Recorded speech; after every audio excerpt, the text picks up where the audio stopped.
Yang saya hormati Ketua Wihara Kalyana Carita beserta wakilnya Bapak Amen, Ahwa, dan yang saya hormati juga Ketua Mangga Budi, Bapak Ted Hyung beserta pengurusnya dan umat di Wihara Kalyana Carita. Baik, saya diberi tugas pagi hari ini membawa acara bukan dhamma ya, saya nggak mau dibilang dhamma karena saya bukan seorang biku atau romo yang berperan membabarkan dhamma. Saya hanya berdiskusi saja, santai, sesuai dengan tema yang telah diberikan kepada saya.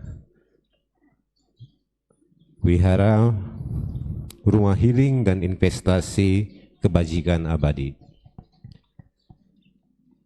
Ada beberapa poin yang bakal kita bahas. Rumah healing memulihkan batin dalam aspek agama.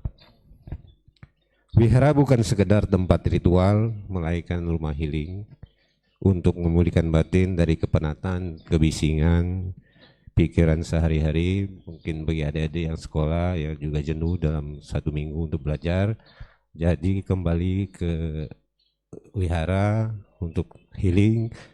Healing, dalam definisi healing adalah bukan suatu pergi ke tempat santai, pantai atau segala macam. Itu dalam definisi kita di agama adalah penyembuhan batin. Kegiatan rutinitas sifatnya spiritual, meditasi merupakan sarana istirahat total untuk melepaskan stres dalam beban pikiran yang menumpuk.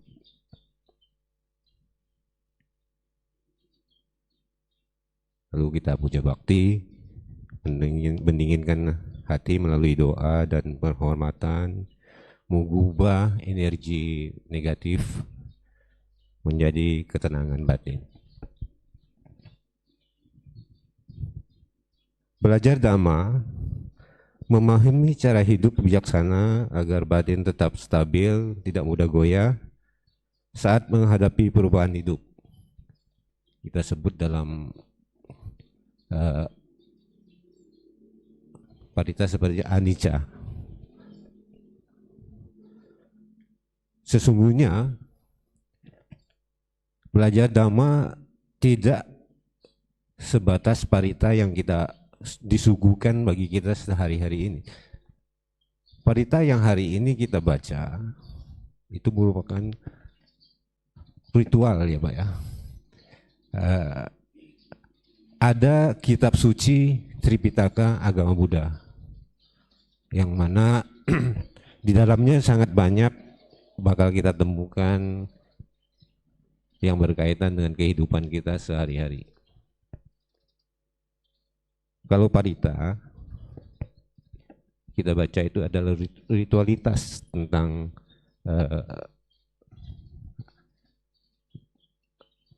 misalnya puja bakti, kegiatan-kegiatan lainnya. Namun kalau kita baca Tripitaka, mudah-mudahan di Wihara VKC sudah tersedia. Jadi umat bisa membaca, bisa melihat, tidak hanya sebatas parita.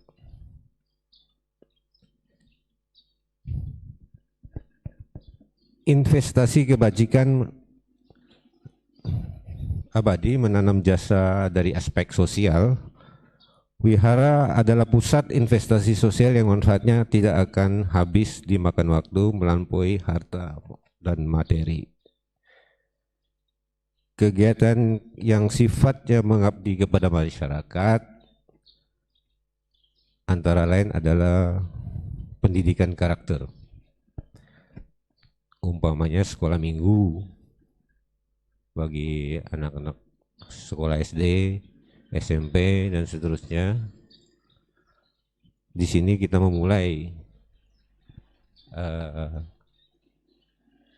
bersosialisasi ke masyarakat, misalkan dengan melakukan kerja bakti, baik di wihara maupun di luar atau di lingkungan masyarakat, yang tentunya nilai kebajikannya tidak terbatas.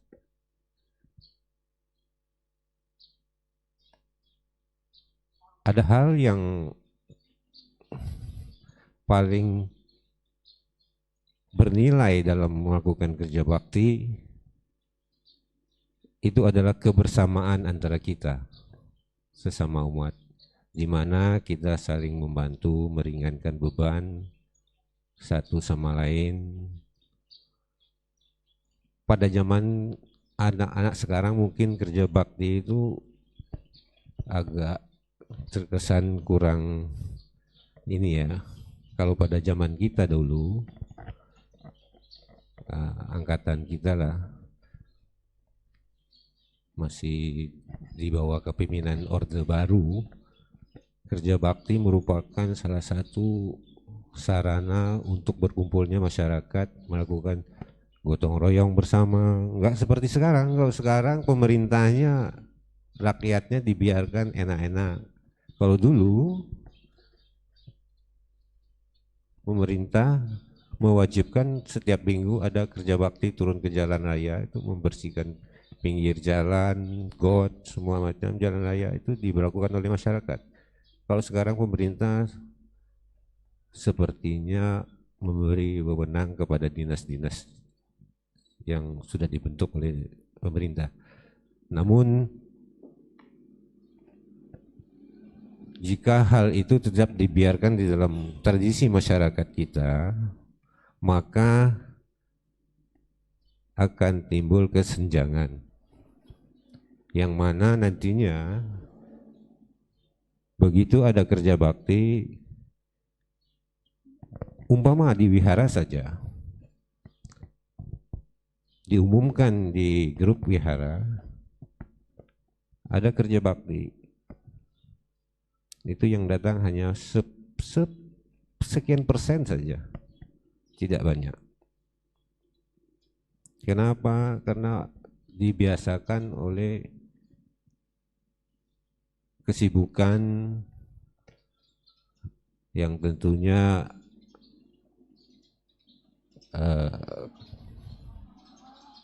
menurut saya pribadi kurang baik sebenarnya, karena nilai-nilai kebersamaan kita akan berkurang di situ. Lalu kebajikan yang kita dapat dalam kerja bakti, gotong royong atau apa, bukan hanya untuk diri kita sendiri atau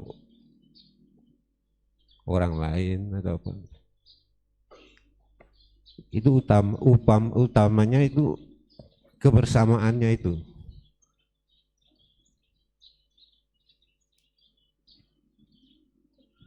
Dan saya harap di VKC sekarang saya sepertinya sudah ramai sekolah minggunya. Ya, anak-anaknya sudah banyak. Terus maju, saling mengisi kekosongan. Ibu-ibunya, ibu tari sebagai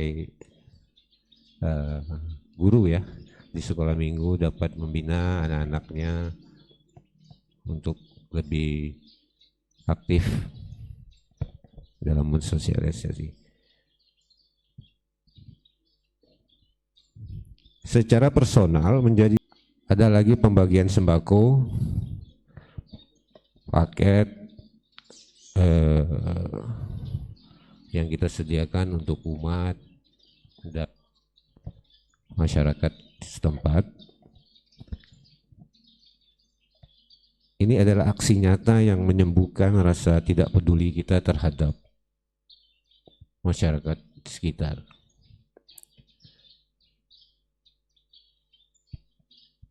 Manfaatnya universal, mempererat hubungan antara warga sekitar tanpa memandang perbedaan.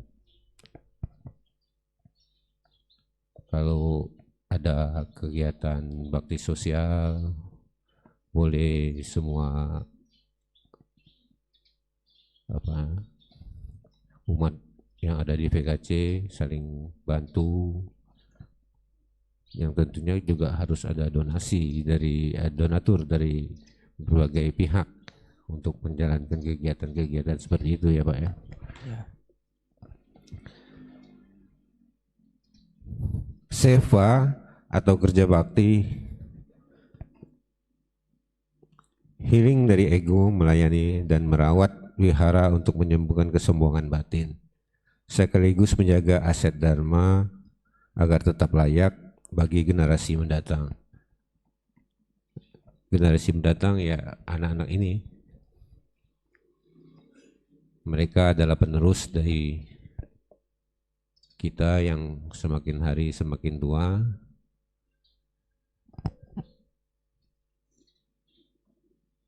Nanti akan berganti generasi Bu. Ya Pak Ahyung senyum-senyum.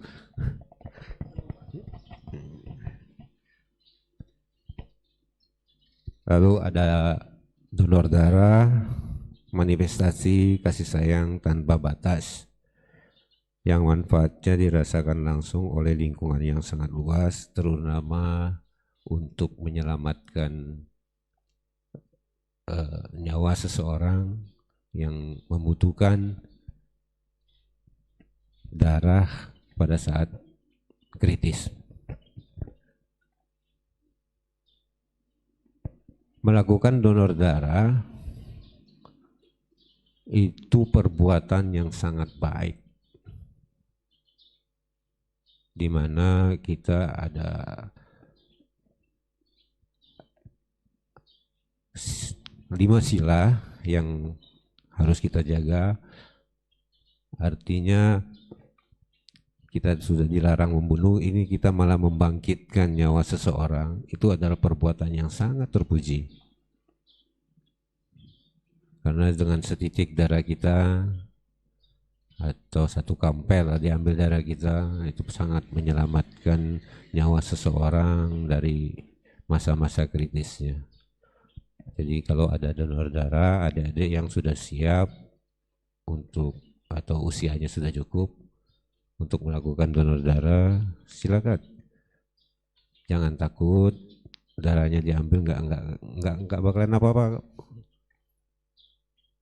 Pulang ke rumah makan telur, istirahat cukup, udah darahnya kembali lagi nanti dengan sendirinya. Lalu poin ketiga, mengapa wihara adalah investasi yang berbobot? Ini representasi dari sutta.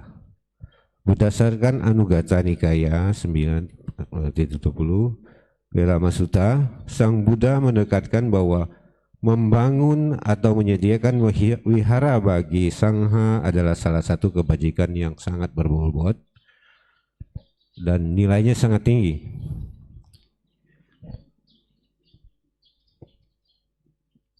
Umat VKC sudah menyediakan wihara untuk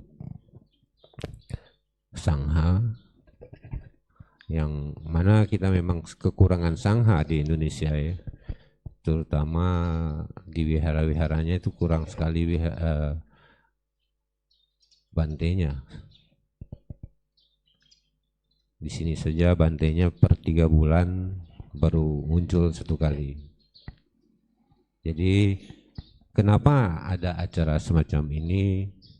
Ini membuat juga kita, membuat sarana bagi kita yang sama-sama masih belajar ini untuk saling sharing dharma, belajar, berbicara di depan umum supaya tidak gugup. Pak Amen, mudah-mudahan minggu depan Pak Amen bersedia menggantikan saya. Dijadwalkan. Saya di sini tadi disebutkan di awal dari ketua wihara VBD ya, saya tidak mau membawa embel-embel ketua wihara. Saya besar belajar Dhamma dari VBD, VKC adalah rumah kedua bagi saya, wihara kedua bagi saya. Jadi tidak perlu ada embel-embel, oh Paulus dari ketua wihara nanti akan timbul kecemburuan sosial di sana. Saya tidak mau itu. Jadi hilangkan embel-embel itu. Tapi Saya secara personal saja. betul. Ya. Tak kenal maka tak sayang ya, Pak. Iya. Jadi embel-embel itu Perkenalan. tidak perlu. Jadi saya dengan ketua wihara VKC Pak Ahwa berteman baik, Pak Amen dan Toto, Uce, Lucy, semua itu adalah teman baik saya. Jadi jangan sampai nanti terus ada senggolan sedikit. Enak. Kita sama-sama belajar. Saya di sini juga belajar. Saya semenjak mengikuti agama Buddha sudah hampir 8 tahun dan baru kali ini perdana berbicara di depan umum. Ini perdana bagi saya. Ya, banyak dari teman saya meragukan, kamu bisa apa tidak, seperti Pak Kiki bilang. Dia sengaja datang langsung untuk menghadiri pembicaraan saya. Tapi jawaban beliau itu sangat bagus juga sih. Iya. Teman-teman mungkin tahu, saya potong ya Pak. Ya silakan Pak. Dana yang paling tinggi adalah ada yang tahu? Salah satunya adalah dana dhamma. Ya, jadi beliau menjawab dengan bijak sekali ya. Jadi salah satunya adalah dana dhamma itu sendiri. Ya, jadi plus lagi dong. Silakan Pak, lanjut Pak. Iya. Lalu pabrik kebajikan. Bobot pabrik kebajikan adalah besarnya nilai jasa wihara yang berbobot besar karena ia berfungsi sebagai pabrik kebajikan. Karena gedung ini sudah berdiri, digunakan untuk meditasi, sekolah minggu, serta aksi sosial, jasanya akan mengalir kepada mereka yang menyokong. Artinya kita semua yang menyokong kegiatan wihara ini, apapun kegiatan jenis wihara, yang mana tentunya tidak membuat keributan atau banyak drama. Biasanya di wihara itu banyak dramanya. Banyak drama. Salah satunya Bapak. Ya, salah satunya saling senggol-senggol, nanti berbicaranya di belakang. Ya. Ketika kita melakukan kebajikan, membantu wihara dengan benar, maka hindarilah percakapan-percakapan yang tidak sesuai dengan dhamma. Karena melakukan kebajikan di wihara merupakan perbuatan yang dilarang untuk saling menjelekkan antara satu sama lain. Oh, si A kerjanya begini, si B bekerjanya begini. Saya rasa itu hal-hal yang tidak penting untuk dibahas di wihara, karena wihara adalah rumah ibadah, rumah ketenangan batin kita. Kita datang ke wihara menenangkan batin, pikiran, supaya terhindar dari pikiran-pikiran buruk, pikiran-pikiran kotor yang membuat kita jatuh ke alam yang rendah.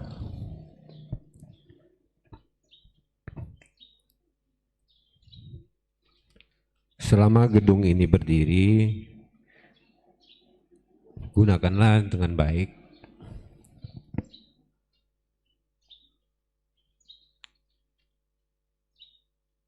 Atau misalkan sekolah minggunya anak-anak, jika melihat wiharanya kotor, ringankanlah tangannya untuk membersihkan tanpa harus ada aba-aba atau perintah. Jika itu dilakukan dengan benar, maka nilai kebajikan yang Anda buat, adik-adik buat hari ini sangat besar di kehidupan yang akan datang nanti. Karena bagi kita umat Buddha, kita mempercayai adanya kehidupan yang akan datang. Buah karma tidak langsung harus berbuah pada saat itu saja, mungkin akan berbuah pada saat di kehidupan yang akan datang. Oh, saya melakukan ini, saya melakukan itu, nilai-nilai kebajikannya banyak, Pak. Saya tidak dapat karma baiknya, tidak ada. Jangan berpikir demikian, karena karma baik atas perbuatan kita tidak seperti kita menanam sebuah pohon yang tentunya akan berbuah pada saatnya. Artinya kita harus sabar, melatih diri, terus berlatih. Jangan pernah berhenti untuk melakukan perbuatan baik.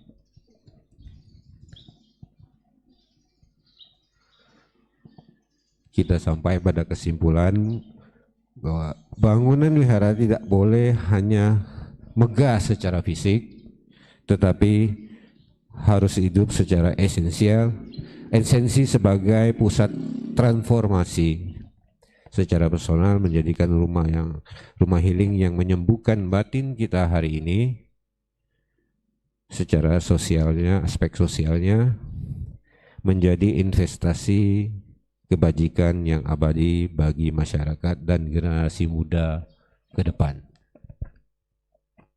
Saya demikian, Pak. Tepuk tangan yang ya luar biasa ya. Ada sedikit kesimpulan yang bagus tadi dari Bapak Paulus. Selamat pagi, Sotihotu Namo Buddhaya. Ingin bertanya, apakah tidak membantu wihara itu karma buruk? Bu mau warna apa, Bu? Baik, terima kasih pertanyaannya Ibu Uce. Ini pertama ngeledek juga,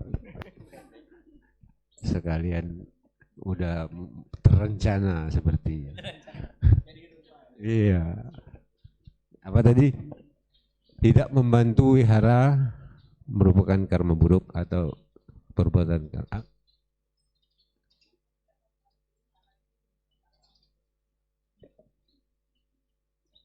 Tidak membantu wihara merupakan karma buruk. Nah, begini, seandainya Ibu Uce sendiri berada di lingkungan wihara dan melihat teman-temannya sedang bekerja, lalu Ibu Uce tidak melakukan hal yang sama dengan teman-teman yang lain, kira-kira enak tidak?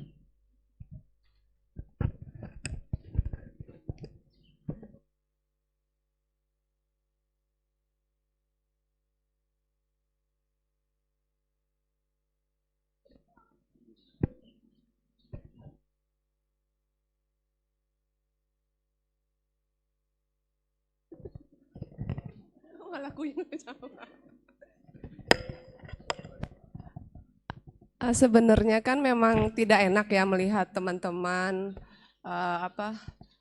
ketika sedang membantu wihara kita berdiam saja. Cuman bukankah kita di posisi yang netral tidak melakukan apa-apa itu bukan berarti melakukan karma buruk. Sebetulnya tidak ada kolerasinya karma buruknya ya. Saya pikir begitu ya Pak ya, Ibu ya. Tidak melakukan apa tadi, membantu wihara, bukan karma buruk. Itu tergantung pada niat. Niat kita ingin membantu dengan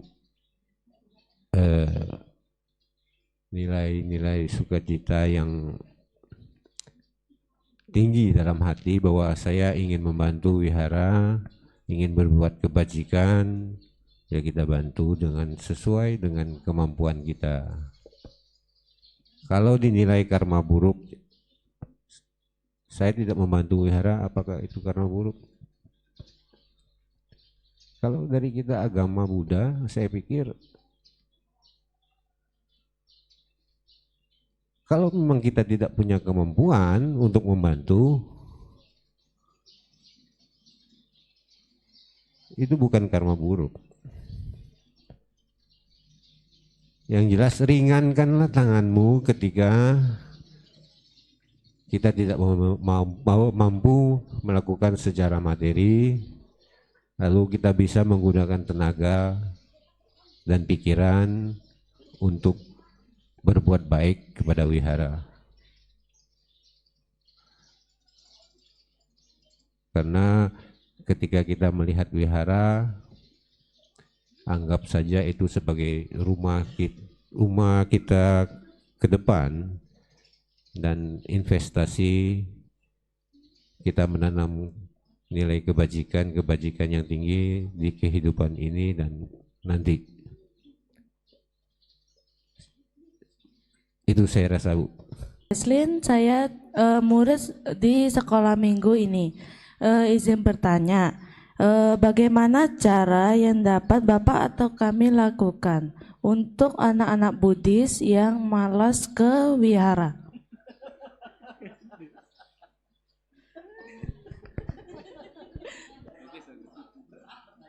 Ya, adik siapa tadi?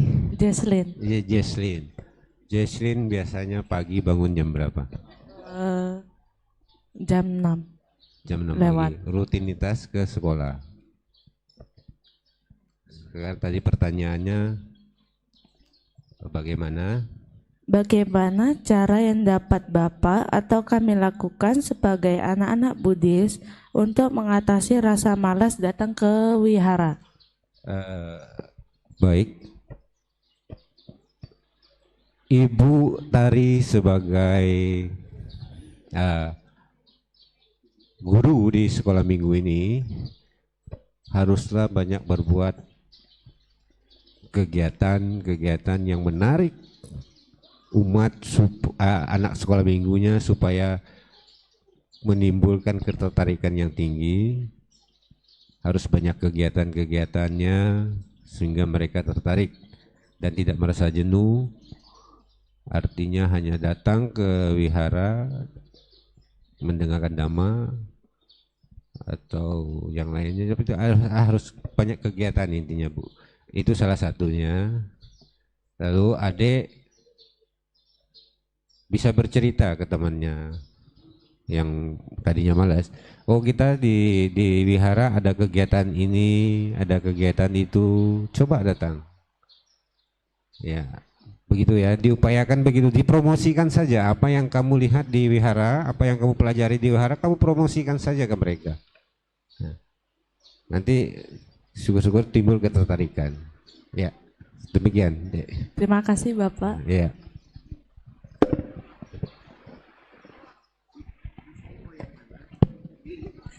Ya, mungkin tantangan berat sih ya Pak ya. Mungkin pertanyaan itu munculnya tuh mungkin bukan hanya anak-anak loh, tapi saya sendiri pun kadang mungkin ada merasa males juga. Ya, tapi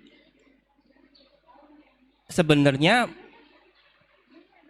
ya sering-sering mendengarkan ceramah juga sih penting sih ya. Betul ya Pak ya. Misalnya mungkin dari banyak ya digunakan media sosial YouTube ya kan. Jangan cuma TikTok ya, tapi YouTube juga. Jadi mungkin mendengarkan dari YouTube tuh salah satunya dari Bante yang ada ya kan. Misalnya Bante Panya, Bante Utamo, banyak kan? Ya kan, Bante Joti juga ada kan. Ya, dari situ pertanyaan saya mungkin kayak tadi mengenai Bante Asin tadi. Ya itu mungkin sedikit tercerahkan, Pak. Dari kata-kata beliau, ya tadi kembali lagi investasi waktu kita di wihara itu hanya untuk 2 jam aja.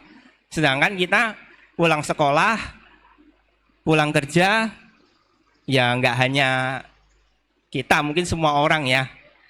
Mungkin menggunakan 5 panca kita tuh dengan tanpa konsentrasi ya.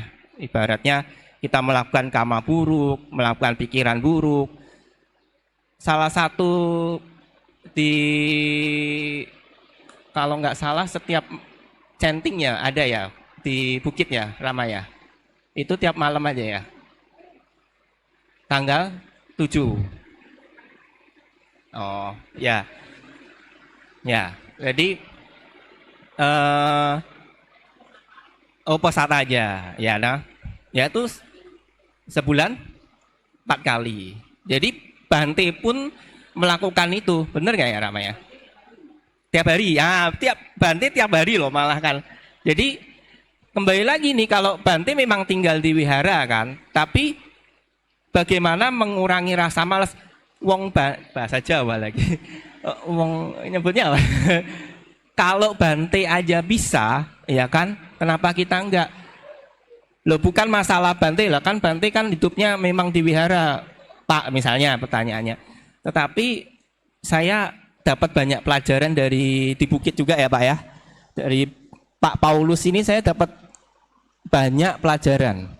Ya, mungkin tidak hanya dari Dhammadesana hari ini, tapi dari sebelumnya saya lihat beliau ini adalah, bukan saya mengagungkan beliau, saya ngefans itu enggak.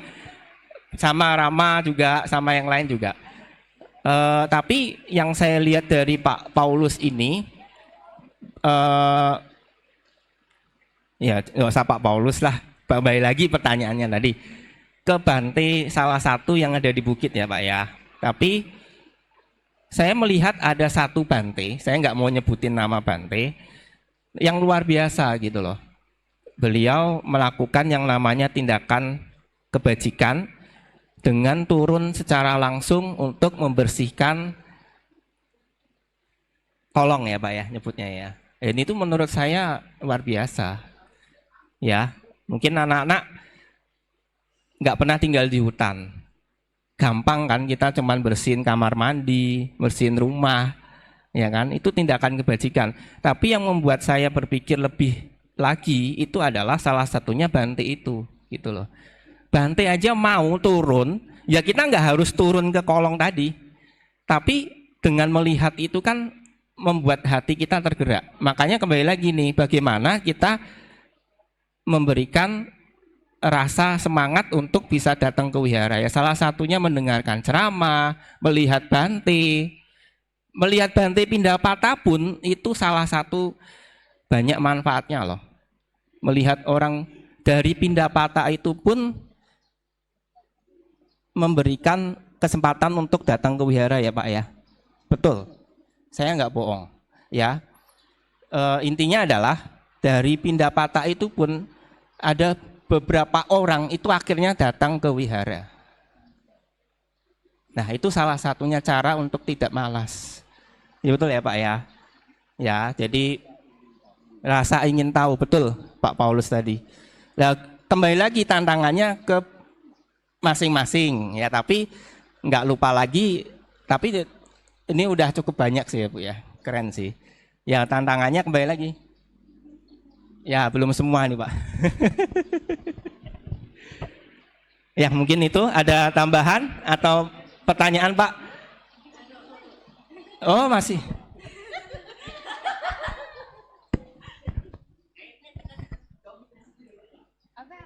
Yang cowok boleh bertanya. Selamat pagi, Sotihotu Namo Buddhaya. Perkenalkan, nama saya Erina dari anak sekolah minggu ini. Izinkan saya untuk bertanya, apa saja bagian utama-utama yang ada di vihara yang harus kita apa saja bagian utama yang ada di vihara yang harus kita hormati? Baik, pertanyaannya bagus. Bagian utama yang perlu kita hormati ya datang ke wihara hormat pada Sang Buddha. Itu utama. Datang lalu bernamaskara, lalu hormati gurunya, ketua wiharanya masing-masing ada di sini. Itu hal-hal yang perlu dihormati.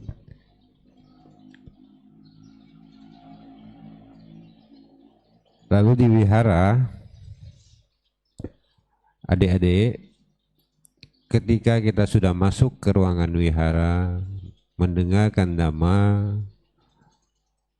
maka silentkan segala aktivitas duniawi seperti handphone, berbicara yang tidak benar, kotor, itu harus disilentkan dari mulut kita. Bahkan kalau bisa dari pikiran kita, fokus pada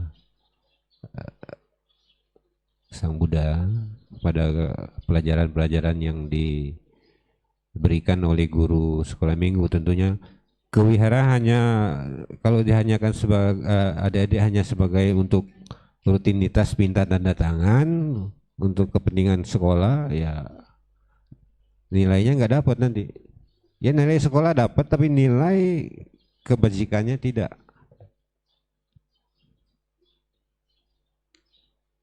Demikian, Dek. Ya. Mungkin pertanyaannya lebih ke fisik ya? Atau gimana? Atau maksudnya apa objeknya gitu ya? Objek itu maksudnya Buddha Rupang atau apa gitu kan? Yang dimaksud itu ya? Oh, tadi itu Pak maksudnya objek. Ya mungkin yang saya tahu itu banyak sih ya, nggak hanya Buddha Rupang, pohon Bodhi. Di sini ada nggak Pak pohon Bodhi? Nah, salah satunya itu ya pohon Bodhi. Ada yang pernah lihat? Pohon Bodhi itu adalah salah satu pohon di mana Sang Buddha duduk bermeditasi di India waktu itu ya. Nepal ya zaman dulu. Ya, jadi apa lagi ya? Relik mungkin? Ya, bisa. salah satunya relik. Terus candi. Ya, biasanya candi itu dibangun untuk menaruh salah satu relik di dalamnya ya, betul ya Bu Tarya. Terus apa lagi ya? Ada patung Lumpo yang ya patung, kalau di Thailand itu Luangpo ya nyebutnya ya. Itu salah satu objek juga. Terus ada yang bisa nambahin? Anggota sangga sendiri itu betul. Ya. Apalagi? Buku Parita yang dipegang-pegang. Panjang, Pak. Itu juga. Ya, buku Parita. Ya, itu jangan dilupain ya, Pak. Lupain. Ya, betul. Karena itu isinya. Ya. Ya, apa itu? Itu isi kan dari kitab suci ya, Tripitaka. Ya. Atau dibalik nih kita yang beri pertanyaan Pak Paulus, boleh? Saya itu masih banyak tuh kandungannya. Mungkin terakhir ya, karena mungkin sudah terlalu lama. Capek atau lapar kali. Ya mungkin, tapi udah makan kayaknya. 5 menit lagi. Tadi disebutkan ada dua aspek. Ayo, simpel aja. Sebutkan dua aspek tadi yang disebutkan oleh Pak Paulus mengenai rumah healing dan investasi kebajikan tadi yang dibagi menjadi dua. Ayo, ada yang bisa?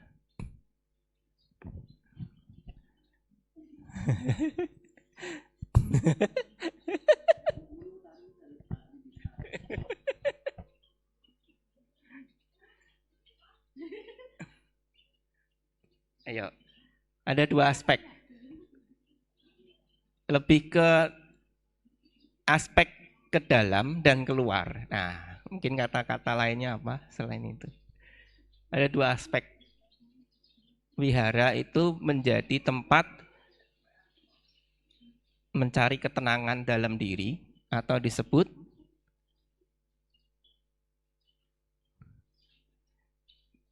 yang kedua, wihara sebagai tempat berbuat baik ke luar yang disebut itu salah satu isi kegiatannya. Tapi wihara itu sendiri, nih kita datang ke wihara, ya tadi healing kan, healing itu nggak ke pantai. Tadi Pak Paulus bilang nggak hanya ke pantai. Ya kalau mall ya cuma satu ya, Transmart itu. Ya pantai. Kira-kira, nah itu sebagai apa? Tapi kalau kita berbuat baik di wihara, perbuatan baik itu berguna untuk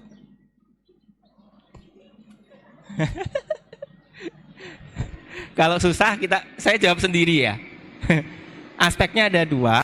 Apa tadi?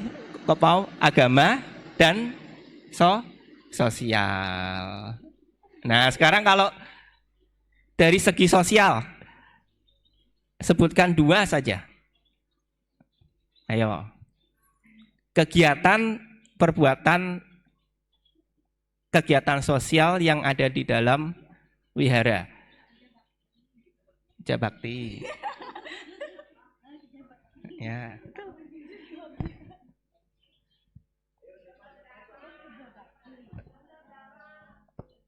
Ini saya kasih mic-nya baru bisa jawab nih. Baru dapat hadiah.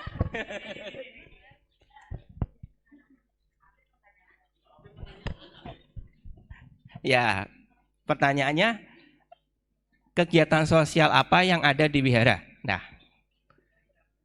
terserah sebanyak mungkin. Cukup dua kalau kamu bisa jawab, lebih baik. Siko gantungan kunci setengah. Mana orang? Namo Buddhaya, perkenalkan nama saya Sinjo. Saya adalah salah satu murid dari sekolah minggu ini. Saya akan menjawab pertanyaan dari Bapak. Yang pertama, membersihkan wihara. Yang kedua, memberikan dana mungkin.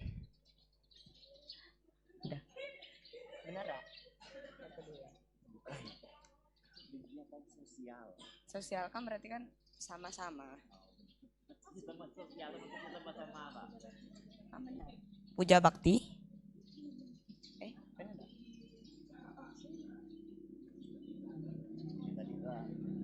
Yang pertama membersihkan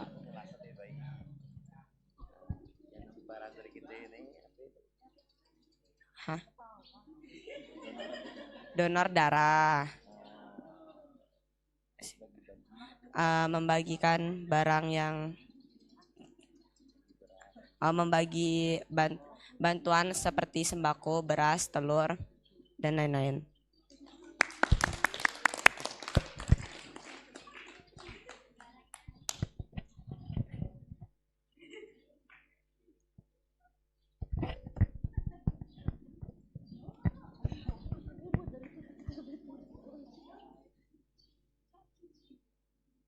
Ya, mungkin agak aneh ya Pak ya, puja baktinya kita nih. Tapi maksudnya gini, kenapa memberi pertanyaan dan ditanyakan?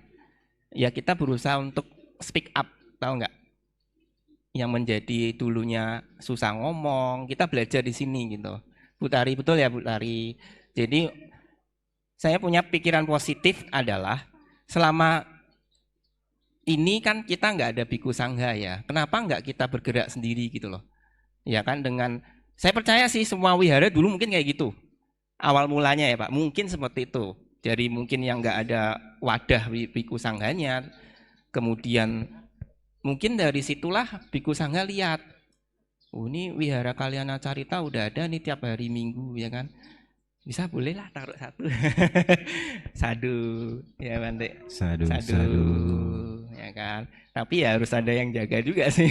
Kalau enggak nanti kapiaknya bingung. Ya, ada yang mau ditanya atau sudah cukup? Kepau? Saya rasa cukup. Cukup ya. Mudah-mudahan selanjutnya bisa diteruskan kegiatan seperti ini oleh pengurus wihara bergiliran untuk saling berdiskusi di depan tanpa malu-malu. Pak Amen silakan, Pak Ahwa, Ibu Uce, Lucy. Ini santai aja, diskusi santai, sharing. Ya. Kiki juga bisa. Kiki udah lama. Kalau Kiki udah profesional dia. Udah nggak gugup kalau bicara di mic begini kan.